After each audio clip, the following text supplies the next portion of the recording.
Bismillahirrahmanirrahim. Assalamualaikum warahmatullahi ta'ala wabarakatuh.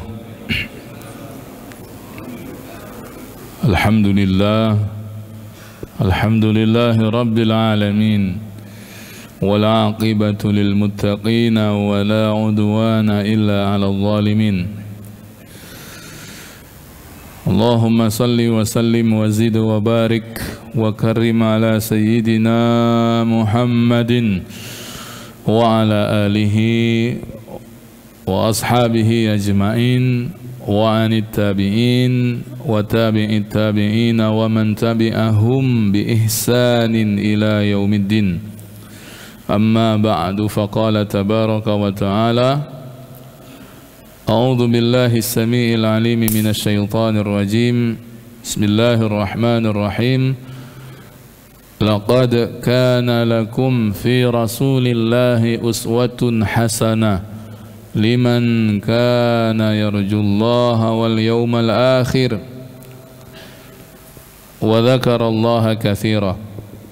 Wa fi ayatin ukhra min bidayati suratil qalam qala ta'ala: wa innaka la'ala khuluqin 'azim. Shadaqallahul 'azim wa nahnu insyaallah minasyahidin wasyakirin walhamdulillahi rabbil alamin. Para jamaah yang dimuliakan Allah Subhanahu wa taala, alhamdulillah, pertama dan yang utama kita bersama mengucapkan dan mengungkapkan kesyukuran kepada Allah Subhanahu wa taala. Subuh hari yang kita mintakan berkah sebagaimana doa diajarkan Nabi sallallahu alaihi wasallam. Allahumma barik li ummati fi bukuriha. Maka kita pun berdoa, Allahumma barik lana fi bukurina. Kita semua walhamdulillah masih lagi dalam keadaan sehat walafiat. Mudah-mudahan nikmat sehat ini menjadikan kita selalu dan lebih dekat dengan Allah Subhanahu wa taala. Allahumma amin ya rabbal alamin. Salawat dan salam disampaikan oleh kita semua kepada baginda Rasulullah. Allahumma salli ala sayyidina Muhammad wa ala ali sayyidina Muhammad. Para jamaah salat subuh yang berbahagia, kita sambung kajian kita pada pembahasan kitab Fiqhus Sirah li Syekh Sa'id Ramadan Al-Buti, seorang ulama Suriah, yang pada pertemuan terakhir pembahasan sampai di bab hijrah Nabi sallallahu alaihi wasallam. Bab hijrah yang dimaksud adalah hijrah Nabi ke kota Madinah Al-Munawwarah, atau dahulu dikenal dengan sebutan Yatsrib.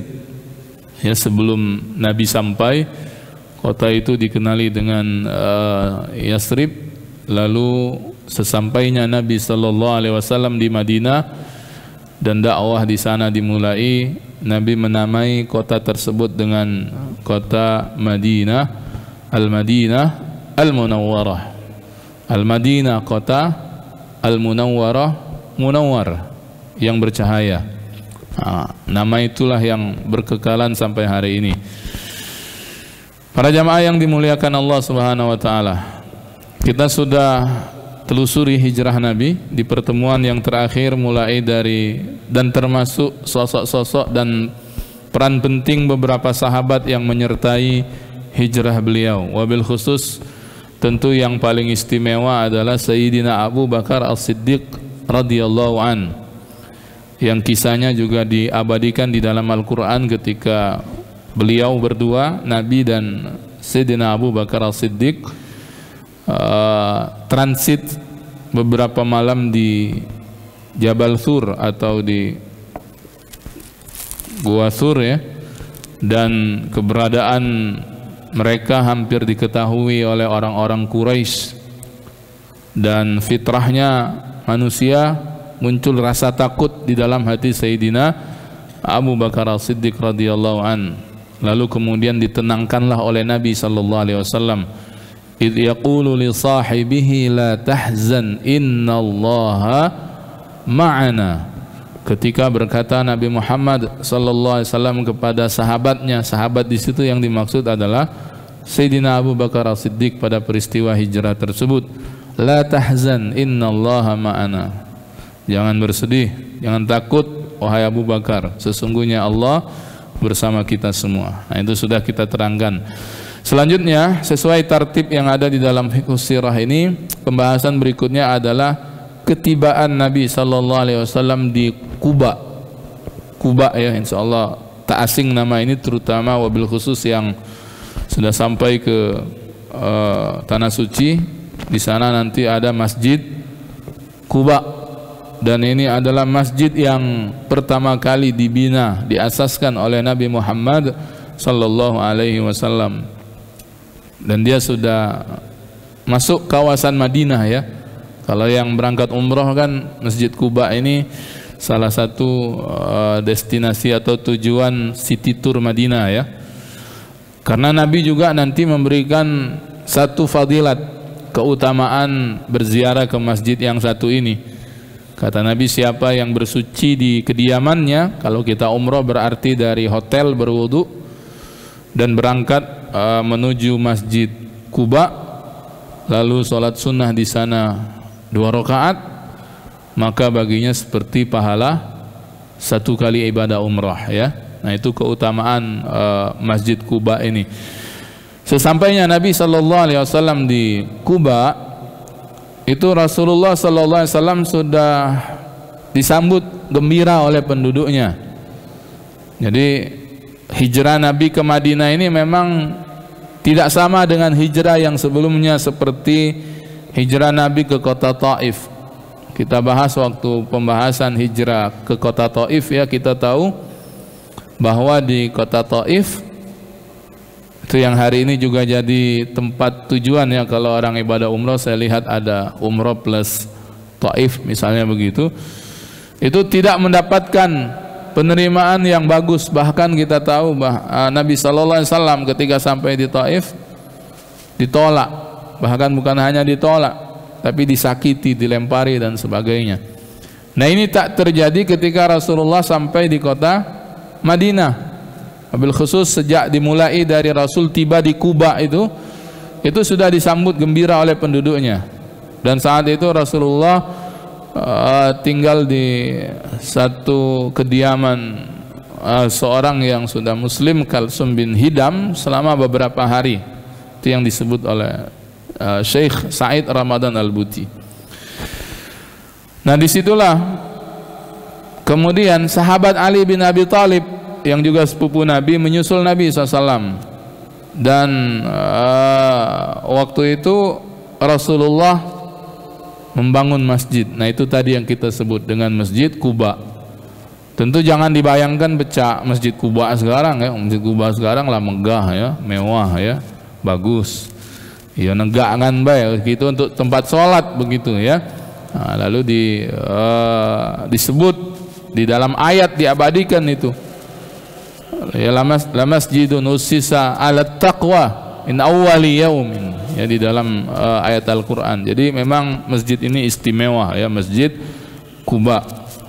Kalau nanti jamaah berangkat umrah, kalau umrah tentu ya diajak oleh travelnya, biasanya waktu city tour Madinah pasti tujuan pertamanya Kuba sebelum nanti ke kebun kurma dan yang lain-lain. Biasanya tujuan pertama Masjid Kuba agar jamaah itu masih dalam keadaan suci ya, sehingga bisa sholat nanti setiba di Kuba. Nah, setelah itu barulah Rasulullah SAW melanjutkan perjalanannya ke kota Madinah. Maksudnya itu udah dekat sekali ya, kalau kita tahu itu sudah masih kawasan Madinah Al-Munawwarah. Ada seorang ulama, Imam Al-Mas'udi, mengatakan bahwa Rasulullah masuk Madinah itu tepat pula di malam kelahiran beliau, 12 Ar-Rabiul Awal ya. Disinilah Rasulullah kemudian juga disambut bahkan lebih meriah lagi. Jadi disambut lebih meriah, dijemput oleh orang-orang Ansor. Kita tahu dalam kalangan sahabat itu ada dikenali istilah muhajirin dengan ansor. Kalau muhajirin itu maksudnya adalah sahabat-sahabat Nabi yang berasal dari kota Mekah, hijrah ke Madinah. Muhajirin, orang-orang yang hijrah. Adapun Ansar ya penolong, itu disematkan untuk sahabat-sahabat Nabi yang berasal dari kota Madinah Al-Munawwarah. Itu saking gegap gempitahnya begitu ya, meriahnya mereka, senangnya mereka itu nyambut Nabi sallallahu alaihi wasallam.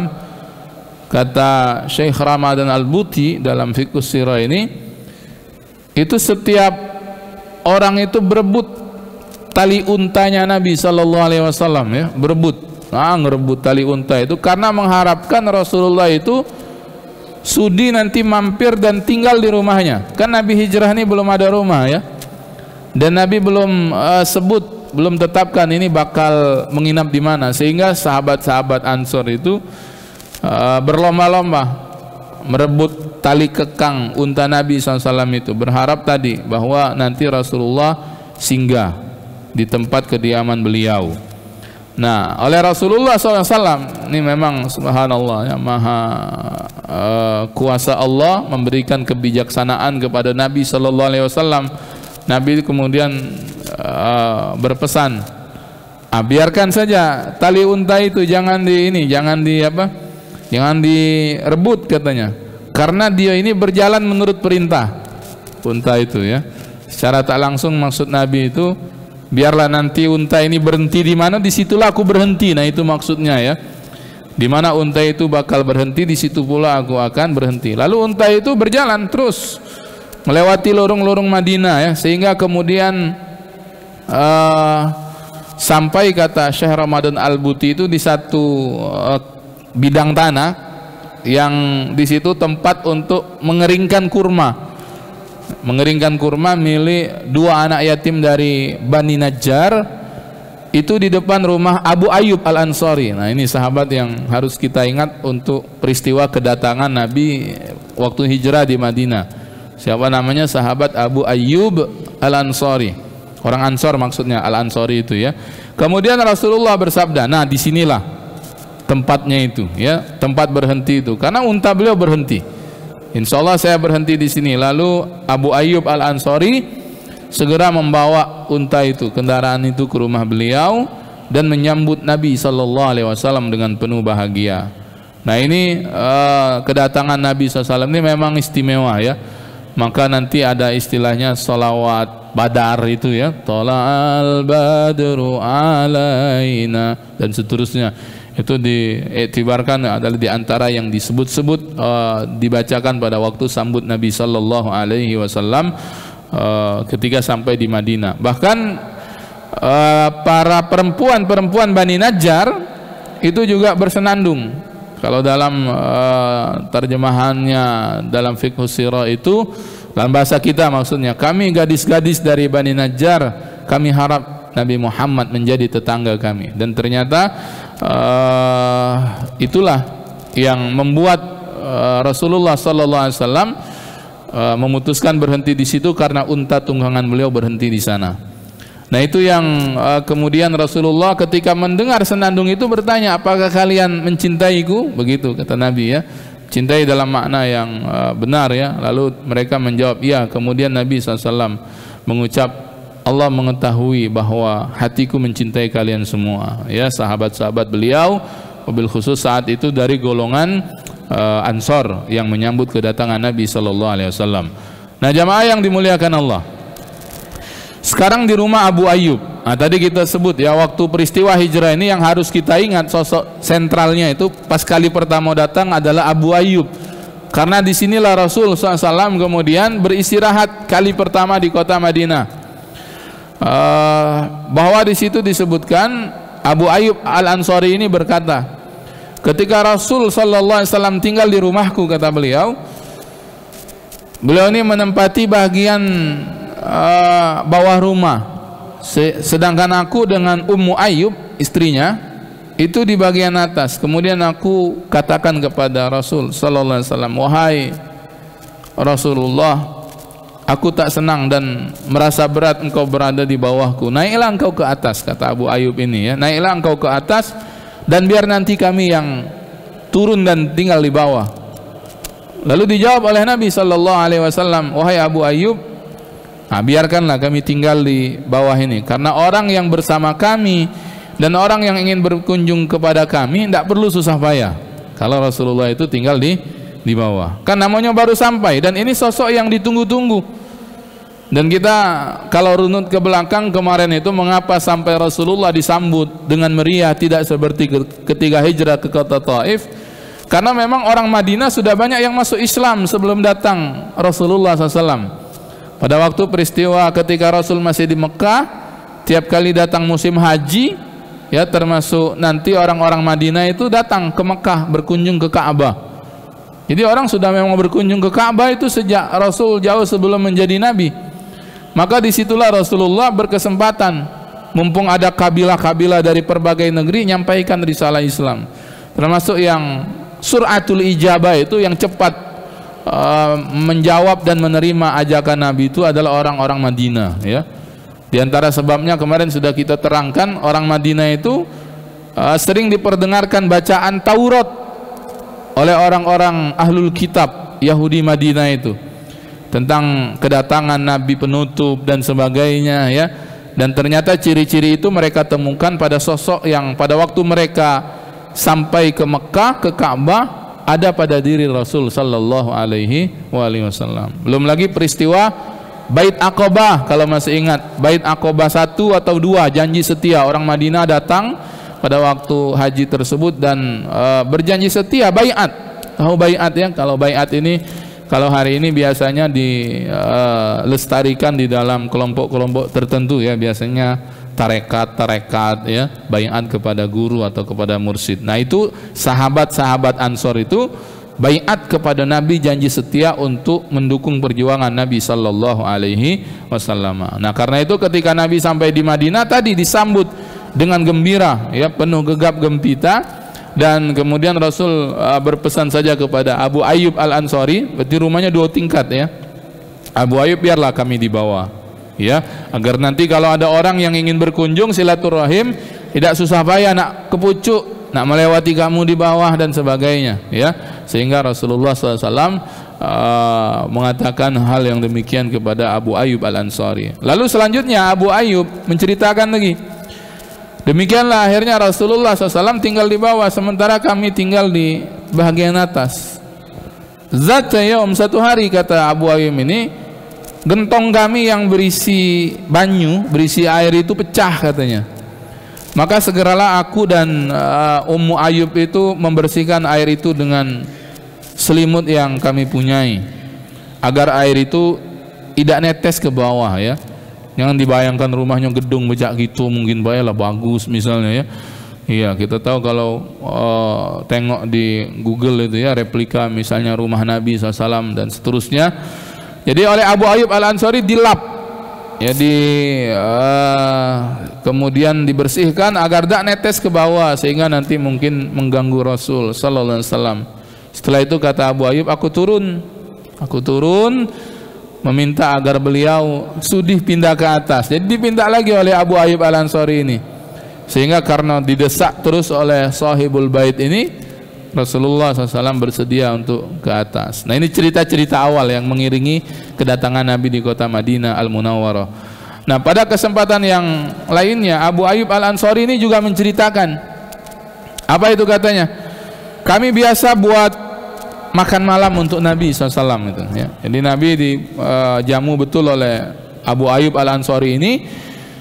Setelah siap makanan itu, lalu kami hantarkan kepada Nabi SAW. Dan jika sisa makanan itu dikembalikan kepada kami, mungkin misalnya masih ada sesuatu yang mungkin tak habis atau mungkin masih ada bakinya itu, lalu saya, kata Abu Ayyub, dengan Ummu Ayyub istri saya itu berebut bekas tangan beliau itu, ya, berebut bekas makanan itu, dan kami makan katanya bersama sisa makanan untuk mendapatkan berkat Rasul sallallahu alaihi wasallam. Ini tradisi biasa kalau kita di kalangan pesantren, Bapak Ibu yang dimuliakan Allah, ya. Dulu kalau misalnya ada kiai ngajar, kiai itu macam-macam. Alhamdulillah kalau kami dulu masih ketemu kiai-kiai yang agak tua, ya. yang kiai sepuh itu mungkin setahun 2 tahun pertama sanawiyah masih ada sisa-sisa kiai ya. Kalau sekarang kan kiai-kiainya dan ustaz-ustaznya banyak yang muda gitu. Macam-macam itu, ada yang galak bawa kopi gitu ke kelas ya. Ada yang galak bawa roti begitu ya. Kadang-kadang macam disisokannya nian kopi tuh. Kopi secangkir tuh masih setengah. Ya, amalan nak jam lonceng lana habis mulai itu bicara nak bersiap-siap gitu ya. Ya, mungkin nak berebut kopi bekas beliau itu ya untuk kemudian minum lah untuk ambil barokat ya, begitu biasa itu. Nah, suatu malam kami ngantar makanan, kata Abu Ayyub Al-Ansari ini, yang kami campur dengan basal ya, bawang merah, juga bawang putih kepada beliau. Tetapi ketika makanan itu dikembalikan oleh Rasulullah sallallahu alaihi wasallam, aku tidak melihat, kata Abu Ayyub ini, ada bekas tangan yang menyentuhnya. Kemudian karena cemas ya, Abu Ayyub ini kemudian datang kepada Rasul bertanya, Rasul, kau balikkan makan malammu, katanya. Apa? Karena kami tak melihat bekas tanganmu menyentuh makanan itu. Padahal setiap kali engkau mengembalikan sisa makanan, aku dan Ummu Ayyub ini itu selalu berebut tempat bekas makanmu itu karena ingin mendapatkan berkat. Lalu Nabi SAW menjawab apa? Aku temui makanan itu ada bau bawang, kata Nabi ya. Padahal aku senantiasa bermunajat kepada Allah. Tidak apa-apa, kata Nabi, untuk kalian saja dulu makanan itu. Lalu Abu Ayyub berkata, kami memakannya. Setelah itu kami tidak pernah lagi naruh bawang merah atau bawang putih pada makanan beliau. Ya mungkin yang memang masih ini ya, masih nampak itu ya. Dan itu kan malam. Biasa Rasulullah itu langsung, boleh jadi saat itu kebiasaan beliau langsung qiyam ya. Nah itu khawatir nanti terlalu menyengat baunya itu. Bukan berarti Rasul tidak makan bawang ya, atau tidak menyukai bawang ya, atau terlarang makan bawang misalnya. Tidak. Kalau terlarang makan bawang dengan bawang merah, bawang putih, tak lemak makanan gitu. Nah itu ya. Nah ini mungkin suasana tertentu saja atau kondisi tertentu kita diminta untuk menjauhi bawang atau bau yang menyengat. Nah jamaah yang dimuliakan Allah, ini kisah-kisah awal ya. Menurut kami, mengapa dimasukkan oleh Syekh Ramadan Al-Buti, karena ini nak gambarkan bagaimana keadaan Rasul pertama kali waktu sampai di Madinah Al-Munawwarah, yang Rasul belum pernah sampai ke situ sebelumnya, dan pasti ada ibrahnya, sehingga kemudian oleh Syekh Ramadan Al-Buti dituliskan pula beberapa ibrah ini. Kata beliau, kalau kita tengok pembahasan sebelumnya ini tadi, sebelum hijrah itu ya, misalnya bahwa Allah itu jadikan agama kita ini dan akidah ini suci ya, kesucian agama dan akidah ini di atas segalanya, tidak ada nilai dan arti misalnya tanah air misalnya begitu, bangsa, ini kata Syekh Ramadan Al-Buti, harta dan kehormatan apabila akidah dan syiar-syiar Islam itu hancur. Nabi itu kan bukan main itu, cintanya dengan kota Mekah Al-Mukarramah itu sama macam kita cinta dengan kampung halamannya. Kan ada nanti qaul yang disandarkan kepada beliau ketika beliau akan meninggalkan Mekah itu Rasulullah tatap betul-betul kota Mekah dengan perasaan yang sedih. Kalau bukan karena penduduk Makkah ini, kata Nabi, yang menyakitiku dan kemudian menghinakan ajaran syariat ini, saya tak akan kutinggalkan kota yang tercinta ini ya, kota kelahiran beliau. Nah, tapi karena akidah dilecehkan, syiar Islam kemudian dihalang-halangi ya, maka itu harus diletakkan di atas segalanya, termasuk kecintaan kepada tanah air ya, bangsa dan sebagainya. Nah ini, jadi Allah mewajibkan ini hamba-hambanya termasuk kita semua ini untuk mengorbankan sesuatu, dan segala sesuatu bila mana diperlukan, kalau itu misalnya untuk mempertahankan akidah ya. Nah, karena itu misalnya memang ada suatu kawasan atau negeri itu kita tidak bisa lagi sholat misalnya itu ya, tidak bisa lagi melaksanakan ajaran-ajaran agama ini kalau tak ada peluang yang misalnya membuka ruang dan pintu jihad, hijrah pula kita ya, misalnya demikian. Nah ini, dan sudah menjadi sunnatullah jamaah yang dimuliakan Allah di alam semesta ini, bahwa kekuatan moral ya, kekuatan moral itu yang tercermin misalnya pada akidah yang benar atau agama yang lurus. Itulah sebetulnya yang nanti jadi pelindung bagi peradaban. Ya, peradaban itu kan hancur kalau kemudian akhlak bobrok. Ya, kalau kemudian perilaku orang itu banyak menyimpang dan sebagainya. Kita bisa tengok banyaknya jatuhnya peradaban itu lazimnya karena perilaku dan akhlak penduduknya sudah memang mulai jauh ya dari nilai-nilai dan norma-norma kehidupan yang baik. Kita nyebutnya ya nilai dan norma keislaman. Kalau kita membaca tentang peradaban-peradaban naik dan runtuhnya, rata-rata runtuhnya itu karena itu tadi, banyaknya akhlak yang mulai bobrok ya, perilaku jahiliyah yang kemudian sudah menjadi penyakit di tengah-tengah masyarakat. Nah, karena itu kalau konteks hari ini kita tidak ingin misalnya negeri kita ini hancur, ya menjadi tanggung jawab kita kalau misalnya ada perilaku-perilaku yang menyimpang untuk kita counter balik, ya kita bantah, jangan sampai dia dibenarkan. Perilaku tak baik ini kalau didiamkan lama-lama nanti dapat pembenaran dia. Ya, banyak ya LGBT misalnya, kalau yang sering muncul timbul itu apa yang kadang di-endorse oleh beberapa public figure seperti artis apa itu child free misalnya ya, menikah tapi dengan niat tidak punya anak, ya kan ini menyelisihi maqasid syariah yang 5, yang hifzun nasl itu, yang menjaga kelestarian keturunan. Nah itu harus dibantah. Kalau mereka misalnya buat opini untuk menyebarkan pahaman yang menyimpang itu, balas pula dengan opini. Kalau misalnya mereka terang-terangan ya menggerakkan massa, kita gerakkan massa juga begitu ya. Kalau misalnya kita ingin akidah umat ini terjaga dengan betul-betul ya. Nah ini para jamaah yang dimuliakan Allah Subhanahu wa taala. Bukti yang terbaik bagi kebenaran ini misalnya kita bisa lihat dalam hijrah Rasul itu tadi dari Mekah ke Madinah ini. Kalau secara lahiriah hijrah itu kan rugi. Sahabat-sahabat itu kita tengok ya, terutama yang memang dikenal banyak harta. Abdurrahman bin Auf misalnya itu, kalau dari kalangan sahabat yang terkenal berduit, memang kalau nyebut tentang sahabat yang kaya, Abdurrahman bin Auf itu tidak pernah tinggal itu ya. Itu ketika hijrah selesai, harta-harta itu ditinggalkan, rumah, aset, tanah ya, dan semua mungkin termasuk barang dagangan, tinggal dulu di kota Mekah itu. Hijrah itu memang hanya bawa baju di badan ya, dengan bekal seperlunya untuk dari Mekah ke Madinah. Maka nanti Rasul itu akan buat macam ta'akhi atau mu'akha. Nanti ada kisahnya kita ceritakan itu ya, antara orang muhajirin dengan orang ansor untuk tolong orang-orang muhajirin. Nah secara lahiriahnya begitu, rugi. Nabi begitu juga, kan meninggalkan rumah beliau, meninggalkan harta benda beliau. Secara lahiriahnya itu kerugian karena kehilangan juga, termasuk meninggalkan negeri yang dicintai. Tapi kan hakikatnya itu upaya untuk melindungi dan menjaga akidah beliau itu, termasuk menjaga risalah Islam ini ya.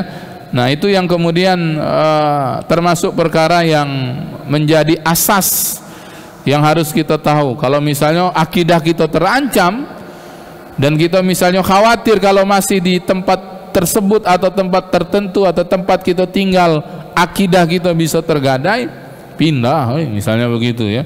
Misal konteks kita tinggal di tempat kita misalnya, banyak sekali kebobrokan di situ misalnya di komplek tersebut, banyak sekali, apalagi kalau sudah terang-terangan dan kita tidak mampu amar ma'rufnya di situ atau nahi munkarnya, maka kemudian carilah upaya untuk kita yang pindah ya, untuk melindungi kita, untuk melindungi keluarga, anak-anak dan seterusnya. Nah itu ya, ini yang dilakukan oleh Rasul sallallahu alaihi wasallam, dan kita bisa lihat buah dari itu ketika Rasulullah putuskan untuk hijrah.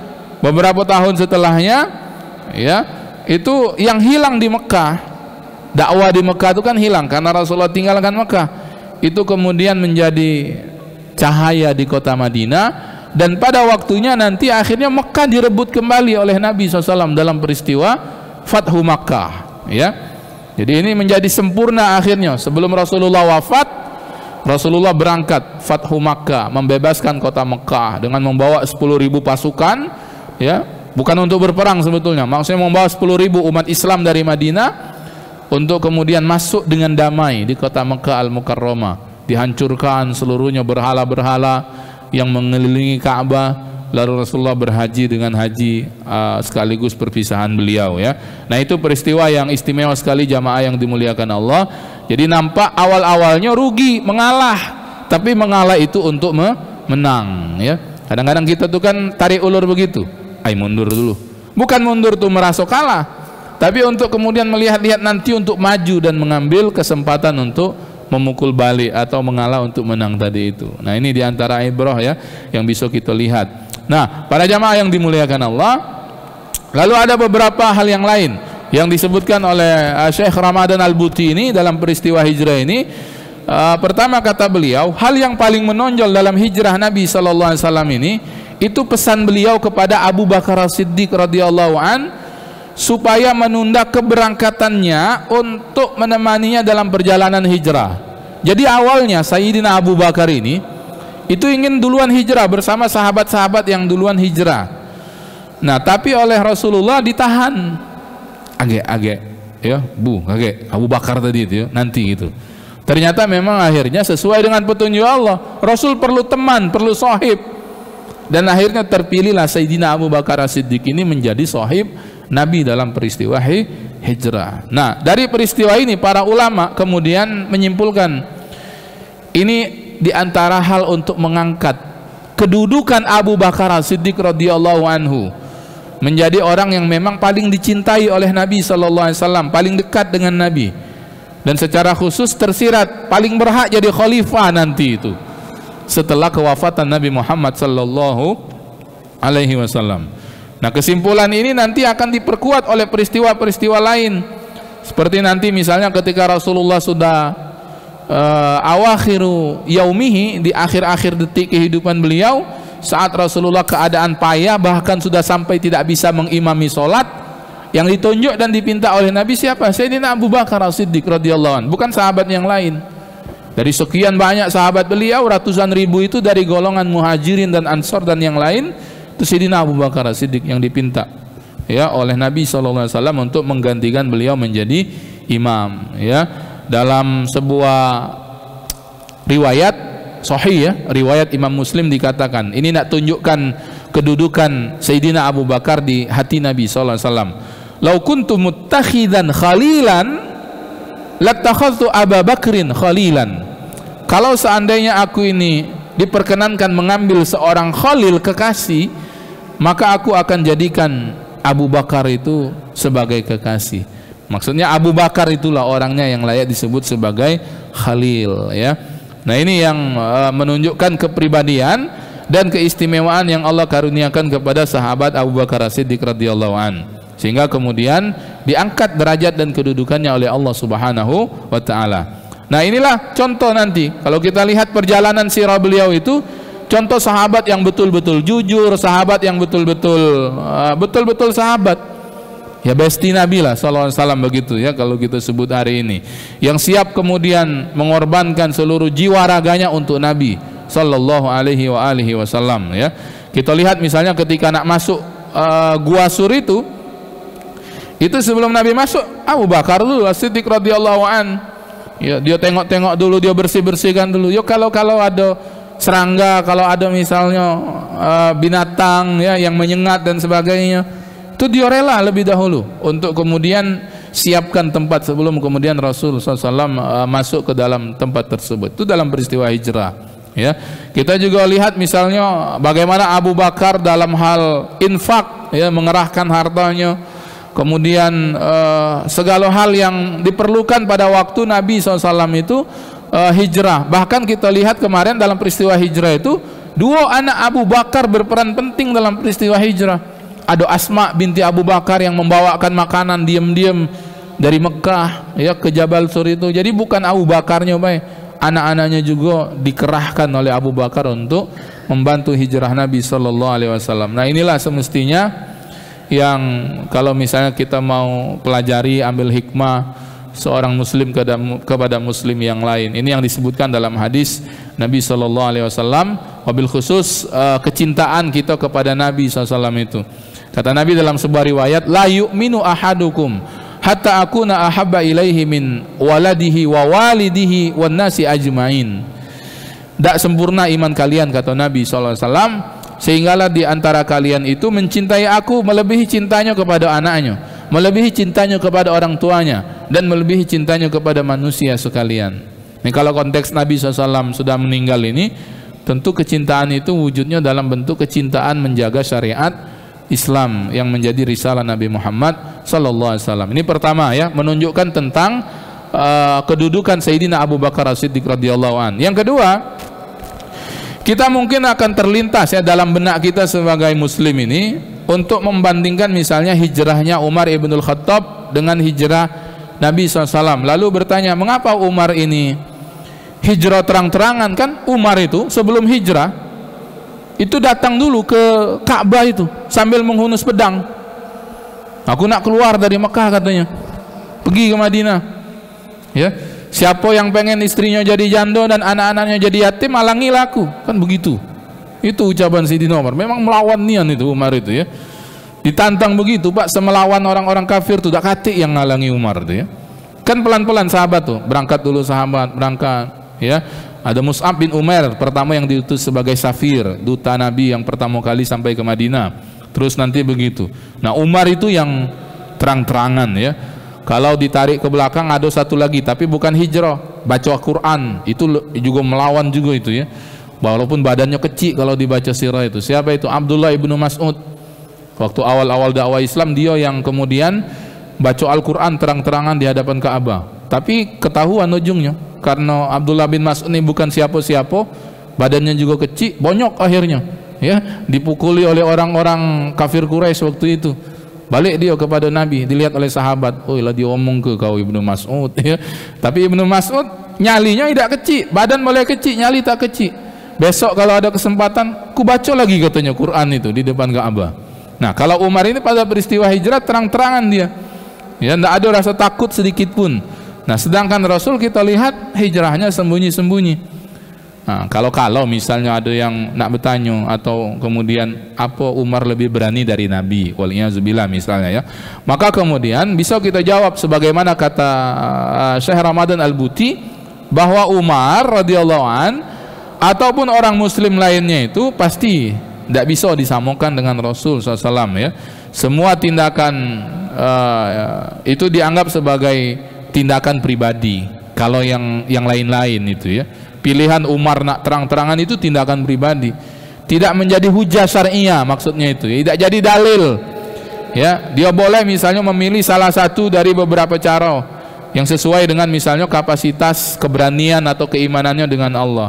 Tapi Rasul itu kalau melakukan sesuatu itu atas petunjuk wahyu, atas petunjuk Allah Subhanahu wa taala ya. Jadi semua tindakan Nabi itu yang berkaitan dengan agama dan syariat ini, itu pastinya adalah sesuai dengan apa yang dibimbingkan untuk beliau dari Allah Subhanahu wa taala ya. Seandainya, ini kata Syekh Ramadan Al-Buti lagi, seandainya Rasul itu melakukan seperti yang dilakukan oleh Sayyidina Umar ibn Al-Khattab radhiyallahu an, itu niscaya orang-orang mengira nanti bahwa cara dan tindakan seperti itu jadi wajib misalnya. Oh, kalau hijrah berarti harus terang-terangan misalnya ya, yang sembunyi-sembunyi itu tercela dan seterusnya. Nah ini ya, kalau misalnya ada pertanyaan yang demikian. Jadi kehati-hatian pun dalam bentuk misalnya hijrah Nabi itu juga bentuk syariat ya. Nanti dalam konteks berikutnya dalam gerakan dakwah boleh jadi nanti ada gerakan yang harus sembunyi-sembunyi, ada yang terang-terangan dan sebagainya. Itu nanti siasat semua ya. Yang ketiga, teringkaskan ya sedikit lagi insyaallah, ada tugas Ali radhiyallahu an yang kemarin kita ceritakan, menggantikan Rasul ya, dan dia nanti mengembalikan barang-barang titipan yang dititipkan oleh para pemiliknya kepada Nabi. Nah ini merupakan bukti juga sikap kemudian kita lihat kedudukannya Ali bin Abi Thalib radhiyallahu anhu yang juga istimewa ya. Masih kanak-kanak itu, belum lagi menjadi orang dewasa, tapi keberanian juga melebihi usianya ya. Nah ini yang juga bisa kita lihat. Dan orang-orang Quraisy yang licik ya, yang kemudian mengambil sebagian dari barang-barang orang Muslim yang hijrah ke kota Madinah. Nah itu sebagiannya direbut lagi oleh Ali dan dibawanya dan dibalikkan lagi kepada pemiliknya. Yang berikutnya di antara mukjizat, kata Syekh Ramadan Al-Buti, yang terbesar yang terjadi dalam kisah hijrah Nabi SAW itu itu keluarnya Nabi SAW dari rumah beliau, yang waktu itu kan sudah dikepung itu oleh orang-orang musyrik. Lah siap mereka itu. Kalau Muhammad keluar, kan mereka kemudian ngambil dari pemuda-pemuda seluruh kafilah itu, ya dari seluruh kaum itu untuk nanti sepakat barang-barang bunuh Nabi SAW. Tapi akhirnya apa? Kita lihat Nabi keluar semua dalam keadaan tertidur, sehingga seorang pun tak melihatnya. Ini macam penghinaan. Ya mereka lah atur strategi, lah mantap betul-betul, lah siap, tapi akhirnya ditidurkan oleh Allah Subhanahu wa taala. Nah, itu kan mukjizat. Nah, ini yang kemudian harus kita lihat di dalam surah Yasin itu kan, dan kami adakan di hadapan mereka itu dinding, di belakang mereka dinding, dan kami tutup mata mereka sehingga kemudian mereka tidak dapat melihat. Nah, ini hati-hati, ayat ini kadang-kadang dipakai untuk kalau ada ini katanya ada apa? Ayo ada tilang polisi. Oh, ya ada baik yang tabarukan dengan ayat ini, hati-hati ya. Ya baik itu. Jadi ini jamaah yang dimuliakan Allah Subhanahu Wa Taala. Banyak lagi sebetulnya hikmah yang bisa kita lihat. Tergantung bagaimana kita melihat peristiwa hijrah Nabi SAW itu. Kalau kita lihat, oh ini hijrahnya, oh ini hikmahnya, boleh kita ambil ya. Pada intinya adalah paling puncaknya adalah untuk menyelamatkan ya akidah yang mulia ini, sehingga pada akhirnya dengan izin Allah hari ini kita merasakan indahnya Islam, indahnya bersyariat, dan indahnya menjadi umat Nabi Muhammad sallallahu alaihi wasallam. Inilah yang kita syukuri, dan insya Allah mudah-mudahan kita semua kelak diizinkan oleh Allah Subhanahu wa taala dengan mengaji Syama'il yang sudah kita tamatkan dan kita teruskan dengan fikih sirah ini, asbab untuk kita melihat Nabi sallallahu alaihi wasallam di kehidupan akhirat, mendapatkan syafaat al-uzma, syafaat yang teragung, yaitu syafaat dari baginda Rasulullah sallallahu alaihi wasallam. Saya rasa itu saja yang bisa disampaikan ya. Sudah dekat waktu syuruk, berapa menit lagi syuruk? Oh, masih lama lagi syuruk. Silakan kalau ada mungkin yang ingin ditanyakan dalam peristiwa hijrah ini. Ada tak yang ingin ditanyakan peristiwa hijrah? Naam. Oh iya, Pak Ketua silakan. Naam.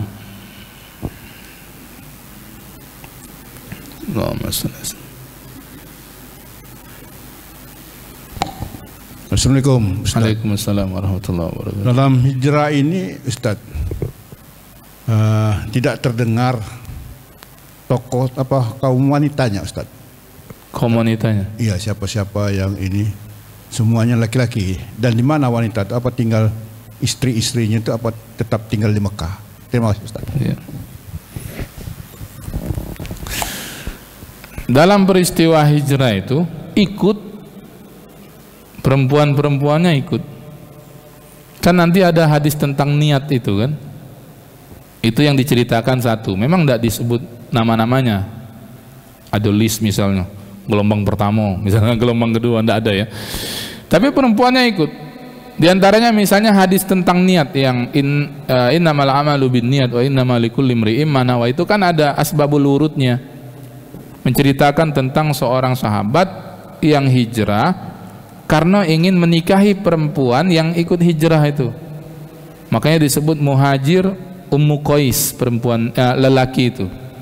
Nah, perempuannya berarti Ummu Qais. Jadi ada perempuan itu ada hijrah ikut. Kan nanti bergelombang, tapi tidak disebutkan gelombang pertama. Senarai namanya ini. Kita tidak bisa deteksi itu ya. Paling tidak saya lah, saya belum sempat terbaca manalah nama-nama sahabat yang hijrah ini misalnya ya. Nah, hampir semua sahabat itu hijrah. Karena kalau tidak nanti mereka akan terima nasibnya di sana itu. Selagi dia muslim dengan muslimah sudah menjadi pengikut Nabi, mereka semua ikut hijrah ke kota Mekah Al-Mukarramah. Di antaranya yang tersisa jejaknya itu ya Ummu Qais yang disebut dalam hadis tentang niat.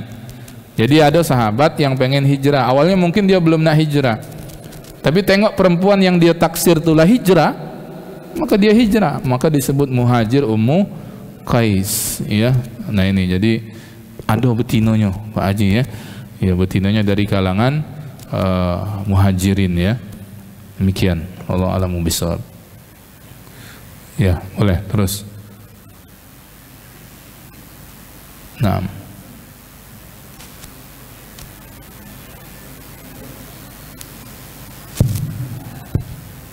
Ustadz. Naam. Ini ada yang Nah, ditanyakan nih mengenai kiblatnya Masjid Kubah. Itu kan yang pertama didirikan. Iya. Nah, kiblatnya ngarah kemana itu, Ustadz? Iya. Terima kasih. Ngarah kemana kiblatnya? Hah? Kiblatnya ngarah kemana? Itulah ngarah ke Masjidil Haram apa lah ngarah ke, masih ngarah ke ini? Ke Al-Aqsa? Masjid kiblaten di mana? Di Mekah apa Madinah? Di Madinah. Masjid kiblaten ya. Berarti kemudian Rasulullah itu di awal itu menghadap Al-Aqsa. Masih ya.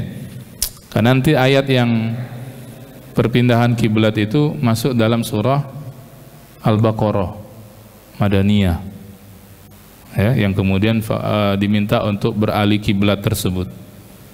Itu ya. Bagaimana bentuknya ya tidak sedetail itu diceritakan ya. Iya, tidak diceritakan. Apa pakai kompas misalnya itu ya. Apa pakai pecak gitu HP yang ada aplikasinya misalnya itu ya. Ya, itu kan nanti semua berdasarkan wahyu dari Allah Subhanahu wa taala. Bukan hubungannya dengan Masjid Kiblatin itu ini Ustadz. Kan Kubah tidak termasuk yang kiblatnya dua. Setelah kiblatnya diarahkan ke Mekah, iya. Itu dia tidak termasuk dengan yang dipindahkan atau dua kiblat. Terima kasih. Iya, baik. Ya namanya masjid zaman dulu kan bukan masjid becak gitu sekarang permanen. Oh berubah kiblatnya, tinggal dirubah baik. Nah kalau yang sekarang lah permanen lah ngadap Ka'bah yang sekarang itu ya, tidak ngadap Aqsa ya masjid Kubah hari ini ya. Ya, nama masjid zaman dulu, Masjid Nabawi pun begitu, jangan dibayangkan, wih megah pecah itu, zaman Nabi ndak, mungkin tonggak-tonggakan kayu baik kan, dengan tumpukan jerami di atasnya dan sebagainya, demikian, itu lebih kurang gitu ya. Baik, jadi itu jamaah yang dimuliakan Allah ya. Baik, yang terpenting juga tadi lupa sedikit menyampaikan, kalau dalam ibrah itu ya masalah tabaruk tadi ya, walaupun sudah disinggung. Jadi memang bab tabaruk ini itu mewujud dalam kitab-kitab hadis. Nanti dalam beberapa kitab hadis itu misalnya di Sahih Bukhari ada Kitabul Libas. Nanti di situ ada tentang uban Nabi. Waktu dekat-dekat Maulid yang terbaru kan saya sempat sampaikan tentang Nabi dari sisi bentuk zahir dan apa yang keluar dari beliau. Dari keringat misalnya, dari darah, bahkan kencing beliau. Itu yang dalaman, yang luar sama juga. Ya, Ummu Salamah radhiyallahu anha, salah seorang istri Nabi itu pernah nyimpan beberapa lembar rambut Nabi SAW itu ya. Kalau misalnya nanti di kemudian hari ada sahabat yang kalau dalam fikih sirah ini kalau ada sahabat yang sakit mata atau yang lainnya, diambilkanlah rambut Nabi itu dan disentuh-sentuhkan dengan sakit mata itu, lalu kemudian tawasul dengan itu dengan air ya, sehingga kemudian air itu diminum lalu sembuh ya. Itu siapa lagi kalau rambut Nabi ini? Ada Khalid bin Walid yang sering diceritakan itu. Dia nyimpan rambut Nabi SAW. Satu hari kelihatan oleh sahabat yang lain. Nampak Khalid itu macam orang kebingungan. Lid, ngapa Lid? Mungkin gitu Khalid ya. Macam orang bingung kau. Aku kehilangan peci katanya. Oh ya Khalid, wah ya peci. Pacak beli lagi. Iya. Kata Khalid apa? Bukan pecinya. Dalam lipatan peci itu katanya ada rambut Nabi SAW. Jadi simpan oleh sahabat ya. Nah, kita ini tidak katil lagi jejak-jejaknya lah jauh ya. Entah masih ada atau tidak. Katanya beberapa yang masih berhubungan dengan Nabi disimpan dengan baik di Turki katanya. Boleh jadi ya, karena memang kan kekhilafaan yang terakhir adalah Turki Utsmani yang ada di sana. Kadang-kadang ada mahrojan, pameran yang keliling ya. Kadang-kadang dibawa. Katanya itu sendal Nabi atau yang lain-lain lah ya. Dan yang berhubungan dengan Nabi Sallallahu Alaihi Wasallam. Hari ini kalaupun kita tawasul dengan beliau ya, diantara yang istimewa tentu ziarah ke makam beliau ya, datang ke sana mudah-mudahan ya.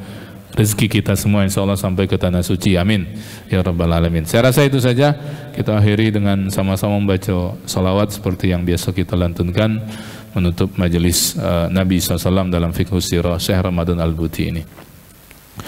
Salatullah salamullah ala taha rasulillah. Salatullah salamullah ala yasin habibillah. Salatullah salamullah ala taha rasulillah. Salatullah salamullah ala yasin habibillah. Tawassalna bi bismillah wa bil hadi rasulillah. Tawassalna bi bismillah wa bil hadi rasulillah wa kulli mujahidin lillah bi ahlil badri ya Allah. Allahumma salli wa sallim wa barik alaihi wa ala alihi. Allahumma arzuqna fahman nabiyyin wa hifdzal mursalin wa ilhamal malaikatil muqarrabin. Allahumma faqihna fid din wa 'allimna at-ta'wila ya rabbal alamin. Washfa' lana ya Allah bi syafaatil habib syafaati nabiyyina Muhammadin sallallahu alaihi wasallam yawma nalqaka fik bi rahmatika ya arhamar rahimin. Wa sallallahu ala nabiyyina Muhammadin wa ala alihi wa sahbihi ajma'in. Subhanakallahumma rabbi wa bihamdika nashhadu an la ilaha illa anta nastaghfirukallahumma wa natubu ilaik. Walhamdulillah rabbil alamin. Assalamualaikum warahmatullahi taala wabarakatuh.